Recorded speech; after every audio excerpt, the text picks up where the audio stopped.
मलाई के कतिजनाले सोधिरहनु भएको हुन्छ क्या लोकसेवा पढ्न कसरी सुरु गर्ने भनेर हैन। अनि मैले ठ्याक्कै भन्दाखेरि चाहिँ लोकसेवा पढ्न यसरी सुरु गर्ने भन्ने चाहिँ मसँग चाहिँ टेक्निक छैन हैन। अब तपाईहरुलाई म भन्दाखेरि चाहिँ अब नराम्रो लाग्छ, यथार्थ तितो हुन्छ नि त। तर पढ्न चाहिँ कसरी सुरु गर्ने भने किताब पल्टाउने, पढ्न सुरु गरिहाल्ने। तपाईहरुले जति नै अरूको कुरा सुने पनि, जति नै त्यो पास भएको मान्छेहरुको कुरा सुने पनि, जति नै इन्स्टिट्युट गएर क्लास लिए पनि इन द एन्ड तपाईले आफैले नै पढ्नुपर्छ क्या। तपाईले आफैले पढ्दै गएपछि तपाईलाई आफैलाई नै आइडिया आउँदै जान्छ क्या पढ्ने कुराहरुको। पढ्न सुरु गर्नुस्, पढ्दै गएपछि कसरी चाहिँ तपाईलाई याद हुन्छ, कसरी तपाईलाई कुन टाइममा पढ्दा याद हुन्छ, कसरी लेखेर पढ्दा याद हुन्छ कि पढेर मात्रै याद हुन्छ कि तपाईँ पढ्दै गएपछि तपाईलाई आफैलाई त्यो हुँदै जाने कुरा हो क्या।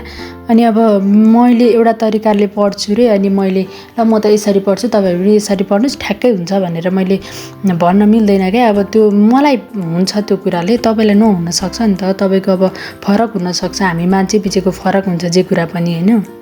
अनि त्यो कति मान्छेले भनिरहेका हुन्छ नि यसरी पढ्नु उस्तरी पढ्नु भनेर हैन। त्यो भन्नको लागि र सुन्नको लागि मात्रै राम्रो लाग्छ हैन। त्यो कुरा अब तपाईले ठ्याक्कै अप्लाई गर्न पनि सकिदैन भने त्यस्तो कुराहरु अब उनीहरुले यसरी पढेर म पनि यस्तै गर्छु भनेर गर्न सकिदैन भने आफ्नो आफ्नो टेक्निक हुन्छ पढ्ने, आफ्नो आफ्नो तरिका हुन्छ। पढ्दै गएपछि एक दिन पढो, दुई दिन पढो, पढ्दै गएपछि अब यसरी पढ्दा हुने रहेछ भनेर बुझ्दै गएपछि आफूलाई बिस्तारो थाहा हुँदै जाने कुरा हो हैन। अनि मलाई अर्को पनि कुरा जोड्नु छ हैन। यो चाहिँ मेरो कुरा भयो। के हो भने मैले अघिल्लो हप्ता विकली टार्गेट बनाएर अनि तपाईहरुलाई देखाएर अनि त्यो गरेको थिएँ नि, टार्गेट यति मिट गर्छु गर्दिनँ भनेर। अनि त्यो मैले टार्गेट चाहिँ 2टा मात्रै बाँकी छ, अरु चाहिँ मैले गरेको छु हैन, पुरा गरे यो हप्ता। तर भयो के भन्दा त्यो भिडियो छ नि हेर्दा त अब सामान्य देखिन्छ, एडिट गर्न मलाई लास्टै टाइम लाग्ने के। अनि अब मलाई एडिट गर्न पनि आउँदैन, पहिलो कुरो खासै आइडिया छैन। अनि आइडिया नहुने मान्छेलाई त झन् धेरै टाइम लाग्ने। अस्ति त्यो भिडियो बनाउँदा पनि त्यो स्याटरडे मैले 2 घण्टा त्यसलाई टाइम दिएको छु क्या। अनि अब मलाई त यो भिडियोहरु मैले किन बनाइरहेको छु भने मलाई अलिकति पढाइमा हेल्प हुन्छ।